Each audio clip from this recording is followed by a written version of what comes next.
ये सभी काल आहार है। 1,00,000 मानव शरीरधारी प्राणियों को ये काल भगवान प्रतिदिन आहार करता है, खाता है।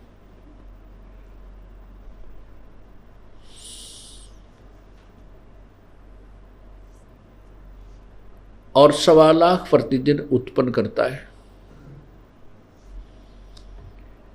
ऐसा इसको सांप लगा है, ऐसे इसको बीमारी लगी है। यहां पर अपने को जो इस काल भगवान ने मानव शरीर दिया है, ये अपने आहार के लिए हमारे को यहां रोका हुआ है। इसके लिए अपने 3 पुत्रों को यहां पर हमारे व्यवस्थक बना रखे हैं। रजगुण ब्रह्मा इससे रजोगुण से प्रभावित हो जाते हैं। जैसे किसी को नींद की गोलियां दे दी जाए या किसी को ऐसे कोई बेहोशी की कोई अचेत करने की एक सूंघाने की जड़ी होती है, वो सूंघा दी जाए तो वो तुरंत बेहोश हो जाता है। तो जैसे छौंक लगता है रसोई में, उस मिर्चों की जो महक से मिर्चों के गुण से छींक आती हैं, वो जीव के बस की नहीं, आ ही जाती हैं, वो रोके से भी नहीं रुक सकती। ऐसे ही इस काल भगवान ने अपने तीनों पुत्रों के अंदर एक ऐसे गुण भर दिए जिनका प्रभाव निराकार रूप में, अदृश्य रूप में हमारे ऊपर प्रभावित करता रहता, हमारे ऊपर अफेक्ट करता रहता है। और जिसके प्रभाव के कारण सभी प्राणी, चाहे कोई चींटी है, चाहे हाथी, चाहे मानव है, वो रजोगुण प्रभावित होकर के, ये बस की बात नहीं प्राणी के, बाई फोर्स बहुत सुनियोजित तरीके से काल ने अपनी यहाँ की व्यवस्था बना रखी है। तो बच्चे उत्पन्न करना ये रजोगुण प्रभाव है। इसके दबाव में आकर के जीव ना जाने कैसे कैसे दुराचार कर डालता है, उसके प्रेशर में आकर के। और फिर रजोगुण प्रभावित होकर ही यहाँ की सुख सुविधाओं की, जैसे कार, कोठी, बंगले, बड़ी काफ़ी ज़मीन हो, बड़ा लंबा चौड़ा पार्क हो, किताब फार्म हो, हाँ, ऐसे बनाने की जो नियत है, जो ऐसी हमारे अंदर इच्छा है, ये भी रजोगुण के कारण ही है। फिर सतोगुण श्री विष्णु जी, इनके अंदर जो गुण भर रखा है सतोगुण का, वो आपस में मोह, ममता, संपत्ति में, पोते पोतिया में, बेटा बेटी में, आपस में, पति पत्नी में, भाई बहन में, ये ऐसा मोह है कि क्योंकि मृत्यु तो यहाँ होती रहती है। और फिर देखो क्या हाल हो जाता, हमारे टक्कर मार मार कर रोते हैं और बहुत समय तक हम उसकी याद भुला नहीं पाते हैं। ये जो सतिथि बनाए रखने के लिए जो मोह ममता हमारे अंदर प्रवेश है, हमारे बस की बात नहीं, ये भगवान विष्णु जी के गुण का प्रभाव है। क्रोधित हो जाना, 1 मिनट में ना जाने क्या झगड़ा हो जाए कि बाप बेटे को मार डालता है, बेटा बाप के लठ मार देता, उसकी मृत्यु हो जाती है। और फिर प्रलय रूपी बहुत सी क्रियाएं हैं जो भगवान शंकर, वो तमोगुण युक्त बना दिया, वो करता है। ये तीनों पुत्र हैं ब्रह्मा जी, रजगुण ब्रह्मा जी है, सतगुण विष्णु जी, तमगुण शिव जी। तो परमात्मा कहते हैं, परमात्मा हमें ये समझाना चाहते हैं कि तुम इस झूठे सुख को सुख कह रहे हो,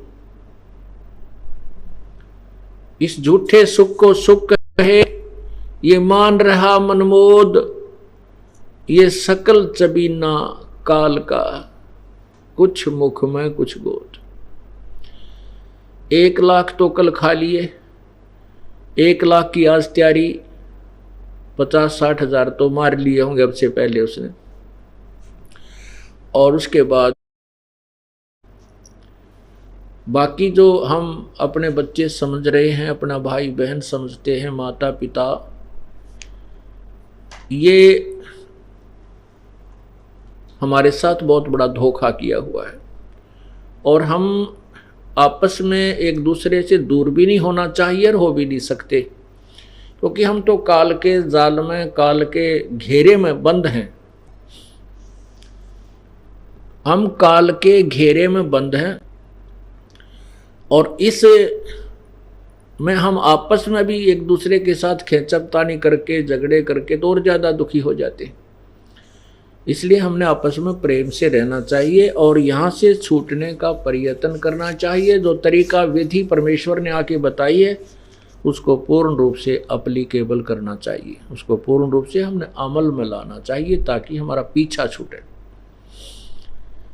अब कितनी बार सुनाया जाता है कि कोट जन्म तन भ्रमत हो गए, कुछ ना हाथ लग्या रे, कुकर सुकर खरबा बोरे, कौआ हंस बुगारे। कोटि जन्म तू राजा की, ना मिटी न मन की आशा, भिक्षुक होकर दर दर घूम्या, ये मिला ना निर्गुण रासा। कोटि जन्म इंद्र कुबेर ईश की पदवी, ब्रह्मा वरुण ध्रुमराया, और विष्णुनाथ के पुर को जाकर फिर भी उल्टा आया। असंग जन्म तो मरत्या हो गए, जीवित क्यों ना मरे रे, और द्वादश मद मैल मठ बोरे, बहुर न दे धरे रे। दोजक कहते हैं नरक को और बहिष्ठ कहते हैं स्वर्ग को। दोजक भीष्ट सभी ते देखे, दोजक नरक और बहिष्ठ स्वर्ग। अच्छे यहाँ पर पुण्य किए तो स्वर्ग चले गए और साथ में पाप भी भोगने पड़ते हैं जब तक हम पूर्ण परमात्मा कबीर परमेश्वर की शरण में विधिवत नहीं आते, उनके द्वारा भेजे हुए पूर्ण संत की शरण ग्रहण नहीं करते, और जब तक हम पूर्ण मर्यादा में नहीं रहते तब तक हमें दोनों ही पुण्य और पाप भोगने पड़ते हैं। जिस समय हम पूर्ण परमात्मा की शरण ग्रहण कर लेते हैं पूर्ण संत के माध्यम से और मर्यादा में रहते हैं तो फिर हमारे पाप नष्ट हो जाते हैं। जब ही सत्यनाम हृदय धरो, भयो पाप को नाश, और मानो चिंगारी अग्नि की भाई पड़ी पुराने घास। ऐसे हमारे पाप नष्ट हो जाते हैं जैसे सूखे बहुत बड़े ढेर में सूखे घास में एक ही माचिस की तिल्ली यानी एक अग्नि की चिंगारी लगा दी जाए, वो सबको जलाकर सभा कर देता है, राख देता है।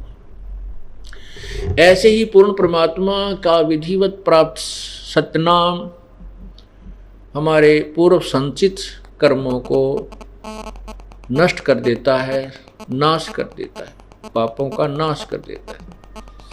पाप बहुत प्रकार के होते हैं, कुछ पाप दान से नष्ट होते हैं, कुछ सत्संग श्रवण करने से, ज्ञान यज्ञ से होते हैं, कुछ हवन यज्ञ से होते हैं, कुछ पाप प्रणाम जो हम प्रणाम करते हैं दंडवत, इस प्रणाम से होते हैं, तो कुछ धर्म से होते हैं, जैसे हम धर्म भंडारा करते हैं, यहाँ अखंड भंडारा चलता है, भगवान का सदा व्रत चल रहा है, इसमें जिसका भी 10 रुपये, 20 रुपये, 100 रुपये, 1000, 2000, 10,000 का जितना सहयोग है वो धर्म यज्ञ में भी उनको लाभ मिलता है। तो ऐसे भी हमारे पाप क्षीण होते हैं।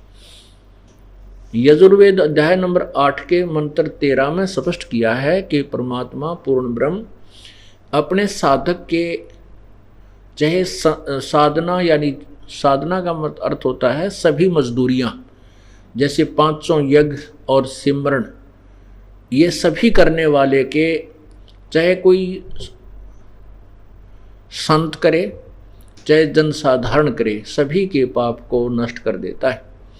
अपने किए को चाहे पिता करे चाहे पुत्र करे, कोई भी करे, यानी साधना सच्चे दिल से जो भी करता है उसके घोर पाप को भी परमात्मा पूर्ण ब्रह्म नष्ट कर देता है, नाश कर देता है।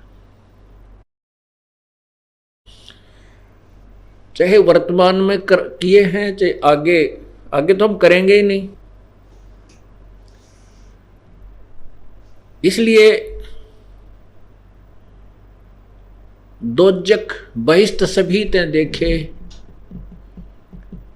राजपाट के रसिया, पुण्य किए स्वर्ग में, तप किया राज प्राप्त किया, फिर 84 लाख योनियों में, और फिर साथ में नरक के अंदर भी आपको कष्ट उठाना पड़ा।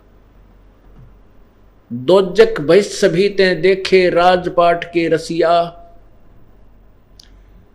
क्या बताते हैं कि असंग जन्म तन मर्त्या होगे, जीवित क्यों ना मरे रे। और 12 मद मैल मठ बोरे, बहुर न दे धरे रे। जीवित कैसे मरना होता है, ये तो एक हार्ड एंड फास्ट रूल है और यूनिवर्सल ट्रूथ है। कति जो है अमिट सत्य है कि प्रत्येक को यहां से जाना है, मृत्यु होनी है। और आप देखते हो, समाचार पत्रों में भी पढ़ते हो, वैसे भी सुनते हो कि एक व्यक्ति जा रहा था, उसने नाइट सर्विस से ही वापस आ रहा था, इतना शीघ्र काम था, बहुत जरूरी आवश्यक कार्य था, और रास्ते में ही आते समय एक्सीडेंट हो गया। अब जिन कार्यों के लिए वो इतनी शीघ्रता किए हुए था कि मैं जल्दी चलूं, कहीं लेट ना हो जाऊं, मेरा काम बिगड़ जा, और वो खुद ही गया। हमारे को इन बातों पर विचार करके करना पड़ेगा, और फिर इन्हीं विचारों से हम उस काल के को लूटे छूट कर सत्संग में आ सकते हैं, नहीं तो कोई तरीका नहीं है। आप घर से इसलिए नहीं चलते कहीं मेरा काम ना बिगड़ जा, कहीं मेरा काम खराब ना हो जाए, मेरा कार्य ना हो जाए, भैंस दूध ना दे या कि तो और कोई दिक्कत ना हो जाए। परमात्मा कहते हैं कि तुम महीने में 3 दिन तो मर कर देख लो। जो हम मरेंगे फिर तो वापस आ ही नहीं सकते, वैसे मरते हैं, काल मारेगा जब तो वापस आ ही नहीं सकते, सारा काम रह गया, बिगड़ गया। और हम 3 दिन मर जाएंगे, जीवित मरना है। नो सोच ले हम मर गए और आश्रम की तरफ चाल पड़ी, चाहे कितना भी काम खराब हो, चाहे कुछ भी होता है, आप समझिए कि मैं मर चुका हूं। और तीसरा दिन फिर जी जावांगे हम, तो फिर जाकर उन कामों को और जल्दी शीघ्र कर लेंगे, ठीक कर लेंगे, कुछ थोड़ा बहुत नुकसान है उसको भी देख लेंगे। और फिर जिसके लिए हम मरते हैं तो वह बात से वो के फिर ठाली बैठेगा। 2 लाला जी लड़े थे, एक बोला तेरा बाट मारूंगा, वो बोला मैं के ठाली बैठूंगा। तो भाई ऐसे भगवान के ठाली बैठेगा। अगर तुम उसके नाम से कुछ करके देखोगे, आत्मा हलाओगे, तो वो भी निश्चल नहीं रहेगा, आपको वो करके दिखाएगा, आप सोच भी नहीं सकते। अब तो हम एक लल्लो पत्तों से लगे हुए तो भी इतने काम करने लग रहा है हमारे वो। और यदि हम जिस दिन समर्पण कर देंगे, जीवित मर जाएंगे, फिर देखना। तो कहते असंग जन्म तन मृत्या हो गए, और जीवित क्यों ना मरे रे। और ये 3 दिन की मृत्यु के बाद तो हम फिर घर चले जाएंगे, फिर जीगे, वहां जाकर के जीवित हो गए, अपने काम में फिर कर लेंगे। थोड़ा बहुत बिगड़ भी गया है तो ठीक करेंगे, और परमात्मा के नाम पर अगर बिगड़ता है तो भी हमारे हित में ही होता है। हम इस अतिथि में आ जाना चाहिए कि परमात्मा जो करता है वो कभी गलत नहीं होने करता। यदि हम उसको गलत सोचते हैं तो हमारी बुद्धि जीव वाली है, हम इतना ही सोच सकते हैं। और यदि परमात्मा ही गलत करता है तो फिर ठीक करने वाला इस संसार में है कौन। तो क्या बताते हैं, दोजक भीस्त सभी तो देखे राजपाट के रसिया, और 3 लोक से तिरपत नाही। 3 लोक भी यदि इस मन को, जीव को दे दे, इसको फिर भी तिरपति नहीं है, इसको फिर भी संतुष्टि नहीं है।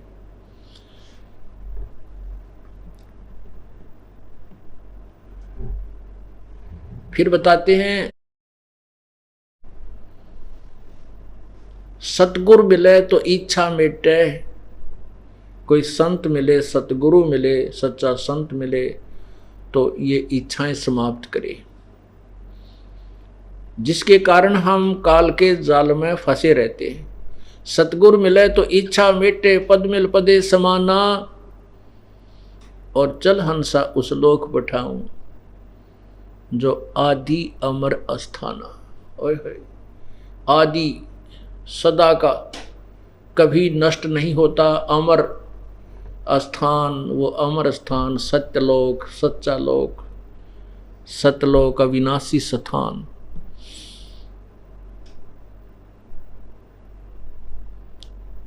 चार मुक्ति जहां चंपी करती, माया होरी दासी, दास गरीब अभय पद पर से, वो मिले राम अविनाशी। ओह, अब क्या बताते हैं,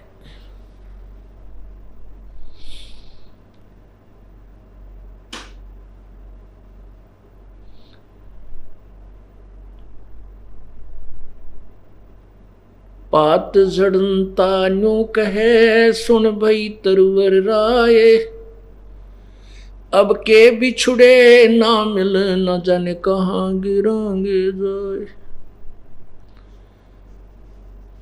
जैसे पतझड़ से पहले, बसंत ऋतु से पहले वृक्षों के पत्ते मस्ती मार रहे होते हैं, हवा के साथ फड़फड़ फड़फड़ बड़े आनंद से रह रहे होते हैं। और जब ही बसंत ऋतु आती है, उसको पतझड़ भी बोलते हैं, वो पतझड़ ऋतु आती है तो पीले होकर के वो पत्ते टूट टूट कर गिरने लग जाते हैं। परमात्मा उदाहरण देते हैं कि ये मनुष्य शरीर एक दिन आपका ऐसा जाएगा, और आप जब अपने परिवार को त्याग कर चलोगे तब क्या आपके मन में होगी। पात झड़ता न्यू कहे, सुन भई तरवर राय, अब के बिछुड़े ना मिले, ना जाने कहाँ गिरांगे जाए। जैसे पत्ता गिर रहा है वृक्ष से टूटकर, वो कह रहा हो कि भाई हे तरवर राज, हे वृक्षराज, अब चले हम तो, हमारी अलविदा, और पता नहीं कहाँ गिरेंगे, किसी गंदे नाले में पड़ कर सड़ेंगे, या किसी पशु पक्षी के, किसी पशु के पैर के नीचे आकर कटेंगे। कहने का भाव ये है कि जब ये परिवार का सदस्य अपने भरे पूरे परिवार को त्याग कर जाता है, तब उसके मन में ये आती है, भगवान पता नहीं कहाँ जन्म होगा, कहाँ जाएंगे, कहाँ जाऊंगा।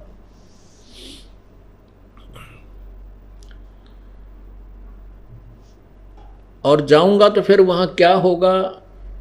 परमात्मा कहते हैं कि हिड़की दे दे रोएगी सुरता, जब तू चल लेगी अकेली। इस पूरे परिवार को त्याग कर जब तू आत्मा, ये जीव, तू यहाँ से चलेगा, जब पछाड़ खा खा रोएगी, डकरा डकरा कर रोएगी, रोएगा कि मेरा भाई रह गया, मेरी बहन रहेगी, मेरा पति, मेरा पत्नी, मेरी संपत्ति, मेरी कार, मेरी कोठी। भगवान याद दिलाते हैं कि ये झूठे सुख को सुख है।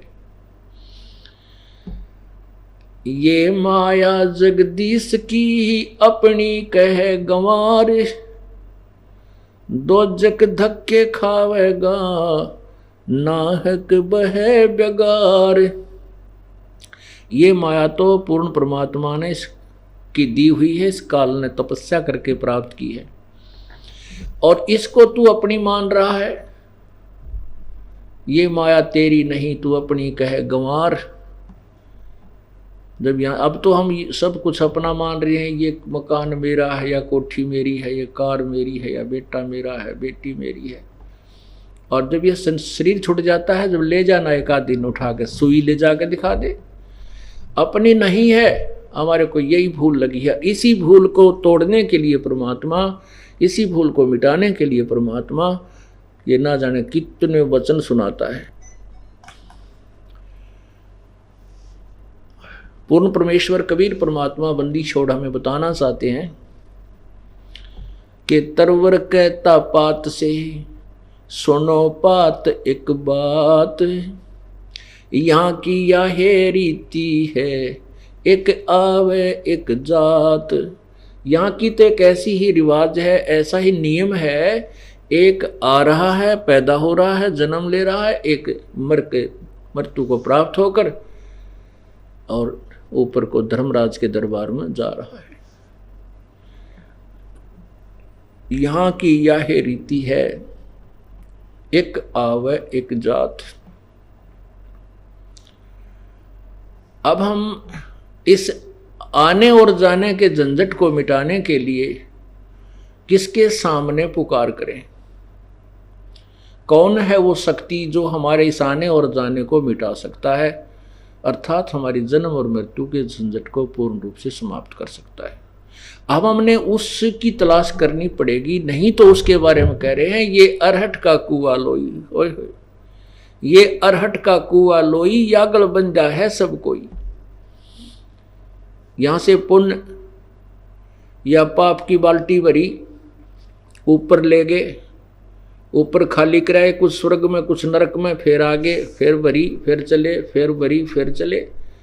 कहते हैं ये कभी अंत ही नहीं हो सकता इसका तो। और इन अज्ञानी ऋषियों ने, संतों ने, महर्षियों ने, जिनको ज्ञान नहीं था, इसी को फाइनल मान लिया कि यही जीवन है, जन्म और मृत्यु तो कंपलसरी है और ये होनी भी चाहिए। तो तेरा गजब हो गया। अब जिनके पास कोई समाधान है ही नहीं, वो तो यही कहेंगे कि पाप कर्म नहीं कटते। जिनको पता ही नहीं कि कोई ऐसी औषधि भी है, ऐसा कोई मंत्र है, ऐसी साधना जिससे पाप कट जाते हैं, जिनको पता ही नहीं, तो वो तो यही कहेंगे कि पाप नहीं कटते साधना से, क्योंकि वो बिल्कुल अनजान और कति मूर्ख हैं।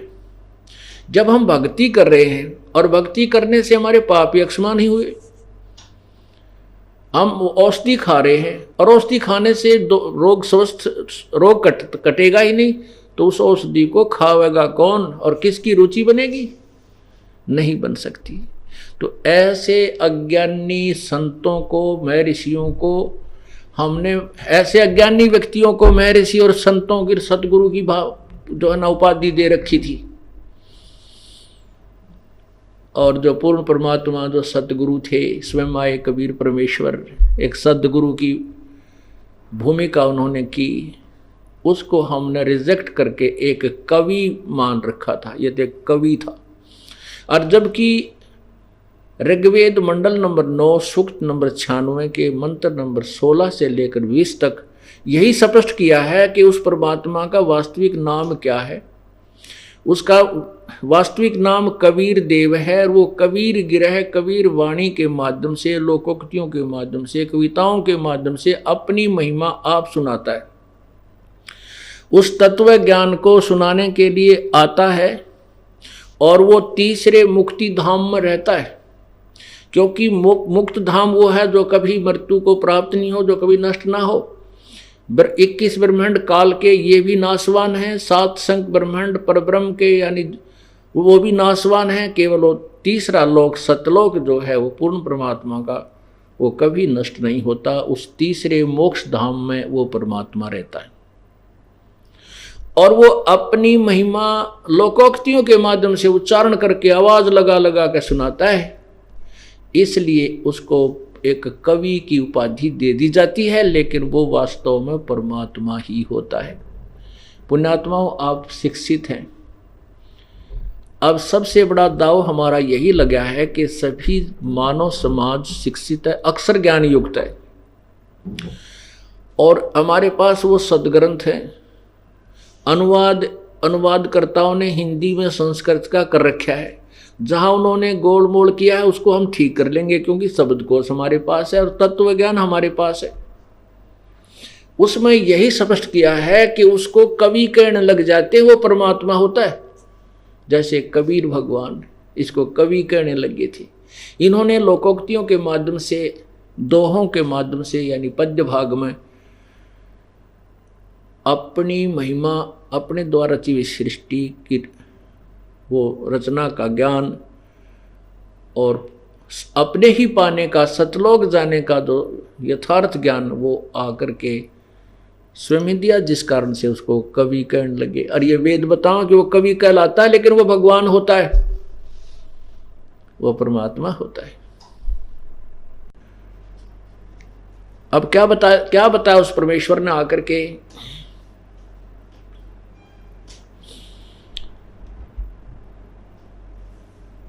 के झूठे यहाँ की यह है रीति है, एक आवे एक जात।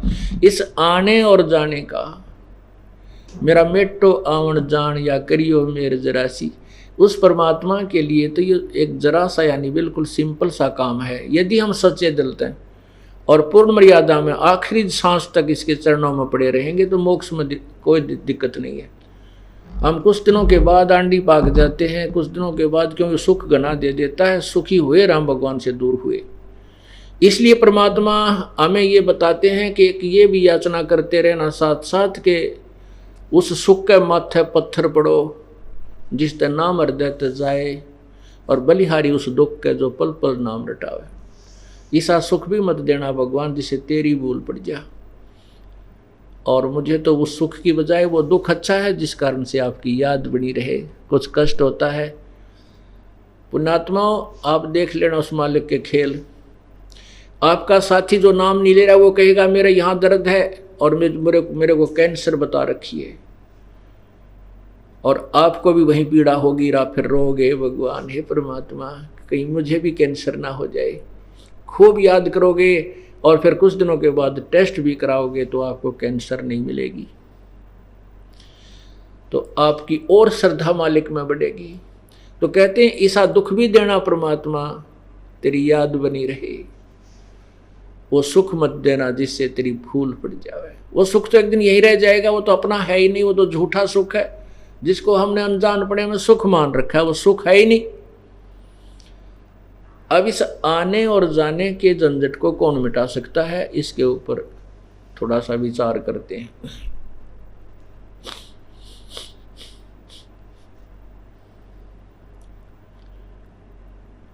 जग सारा रोगियो रे जिन सतगुरु वैद न जाण्या, जग सारा रोगिया रे, जग सारा रोगिया रे जिन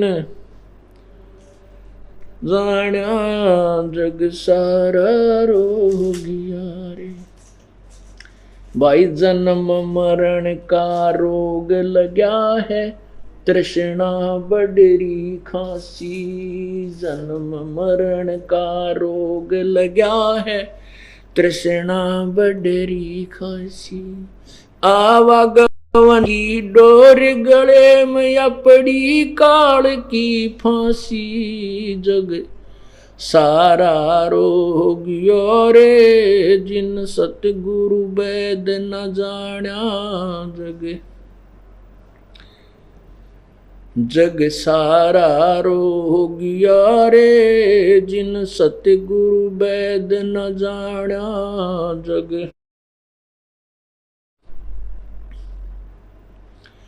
भाई देखा देखी गुरु शिष्य बनेंगे, किया न तत्व विचारा।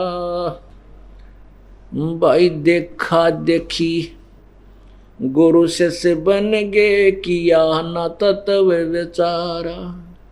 गुरु शिष्य दोनों के सिर पे काल ठोके पंजारा, जग सारा रोगियो रे जिन सतगुरु वैद न जाण्या, जग सारा रोगिया रे, जग सारा रोगिया रे जिन सतगुरु वैद न जाण्या, जग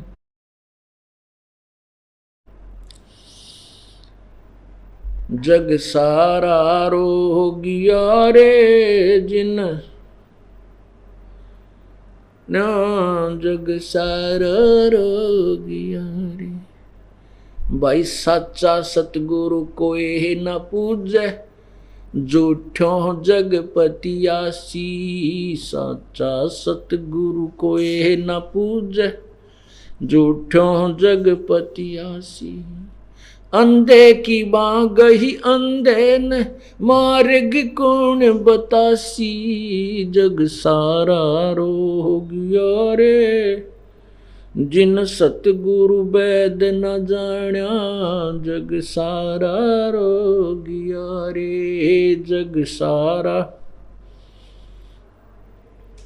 जिन सतगुरु वैद न जाण्या जग। भाई सार शब्द सर जीवन बूटी, घस घस अंग लगावे। सार शब्द सर जीवन बूटी, घस घस अंग लगावे। कहे कबीर तुम सत कर मानो, ये जन्म मरण मिट जावे जग। सारा रोग यारे जिन सतगुरु वैद न जाण्या जग। जग सारा रोग यारे जिन सतगुरु वैद न जाण्या जग। सत साहिब कहते हैं ये जग सारा रोग यारे, जिन्होंने सतगुरु वैद न जाण्या जग सारा रोग यारे। अब हम शास्त्रों के आधार से उन भगवानों को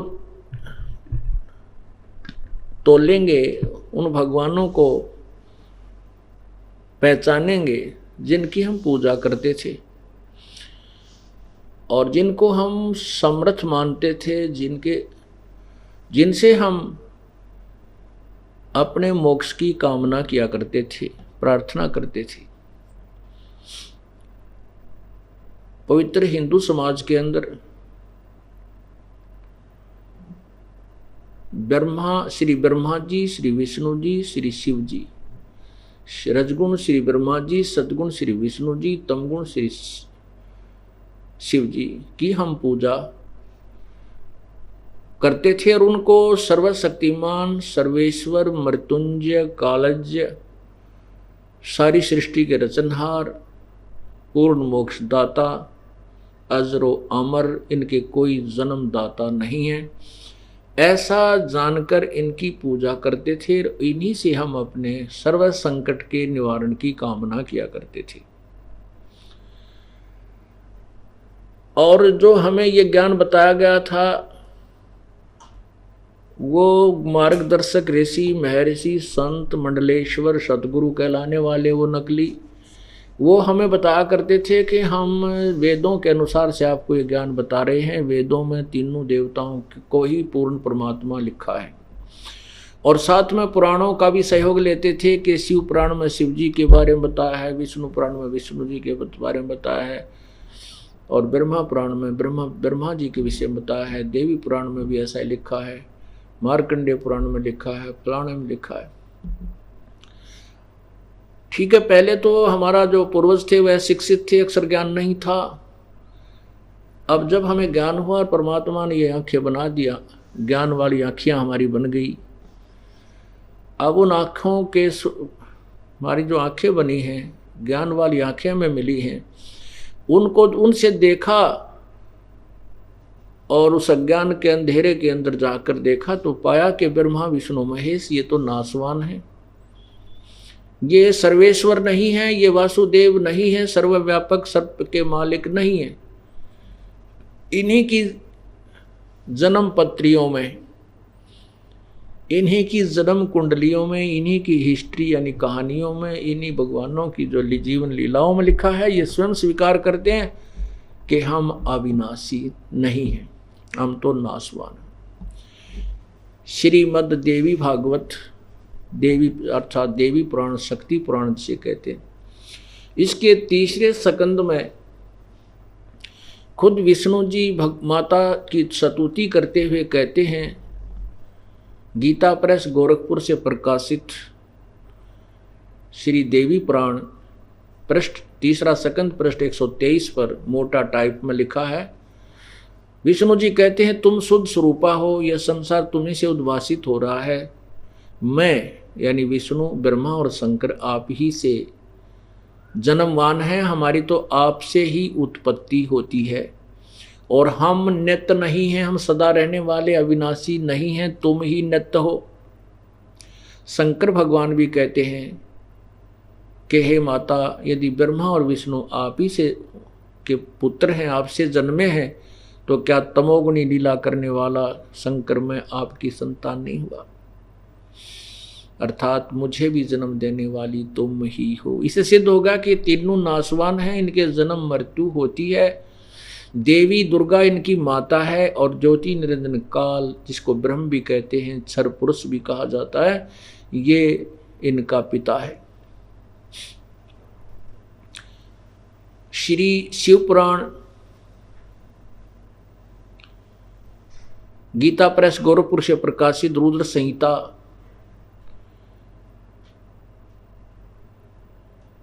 पृष्ठ 100 से लेकर 110 तक स्पष्ट किया है कि सदाशिव यानी काल ब्रह्म ने, काल रूपी ब्रह्म ने अपने शरीर के अंदर से